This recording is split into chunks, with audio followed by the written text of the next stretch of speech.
Il faut dire dans quel contexte on est dans les années 60. Même si nous arrivons à l'automne 65, le coup d'État de Ouari Boumedienne a eu lieu. Mon père a pris sa décision d'aller s'exiler en Algérie alors que c'était encore Ben Bella.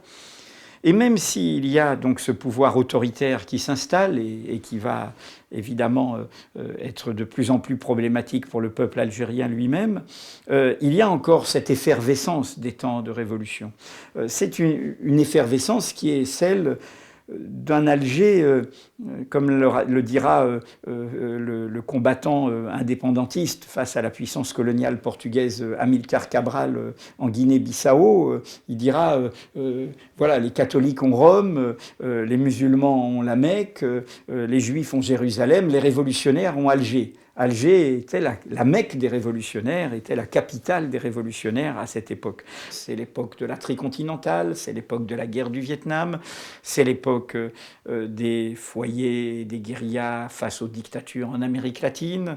Ne pas oublier que c'est l'époque où en 65, Che Guevara fait son dernier grand discours public. C'est à Alger où il dénonce l'attitude de l'Union soviétique face au peuple du tiers-monde.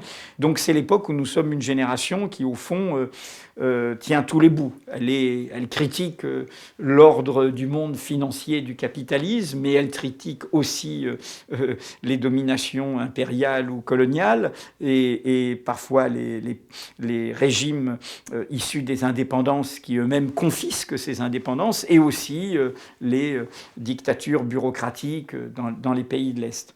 Nous vivons au fond ce moment où ça va se retourner. 69, c'est le festival panafricain à Alger, qui est un moment formidable. Tous les mouvements révolutionnaires sont là, jusqu'aux Black Panthers, tous les mouvements d'indépendance. Myriam Makeba chante, tout ça est superbe.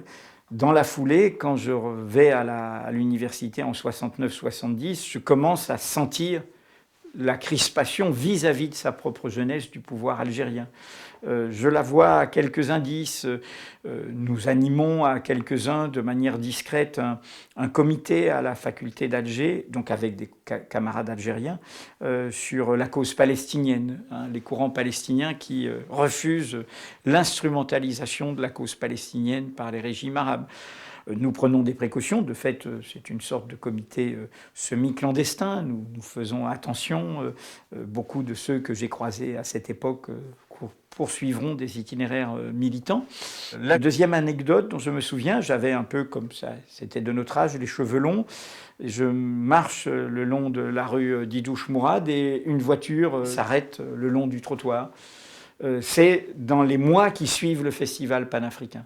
Et je suis interpellé uniquement parce que j'ai les cheveux longs et emmené, pour l'exemple, au commissariat où on me fait poireauter, au commissariat central d'Alger, où on prend mes empreintes, où on me photographie. Bon, ça faisait partie d'une politique bureaucratique, répressive, stupide, pour dire pas de jeunes à cheveux longs, etc. En clair, ce régime va avoir peur de sa jeunesse, va avoir peur de tout ce bouillonnement. La jeunesse algérienne était comme la jeunesse malienne, la jeunesse guinéenne, la jeunesse sénégalaise.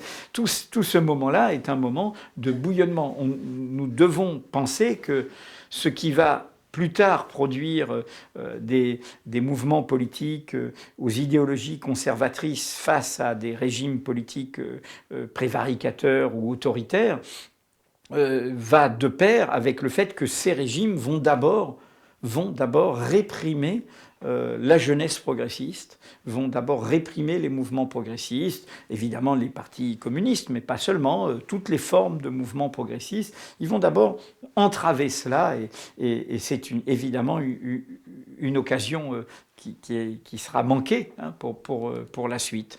Combien de temps ça va durer? Qu'est-ce que cela va produire? Je ne sais pas. Ce qui est sûr, c'est qu'il il y a une société, quand on va en Algérie, qui est d'une vitalité créative, d'une demande de savoir, une jeunesse qui est éduquée, qui est tout à fait ouverte au monde et qui est là. Et je pense toujours que cette Mecque des révolutionnaires qui était Alger, le jour où le peuple algérien se réveillera de nouveau, j'espère en tout cas, que ce sera pour le meilleur, sachant que le peuple algérien a subi de tous ces peuples deux saignées, hein, une guerre d'indépendance et, comme vous le savez, la décennie noire après l'interruption du processus électoral, après la victoire du Front islamique du salut qui a permis cette logique à nouveau très, très sécuritaire.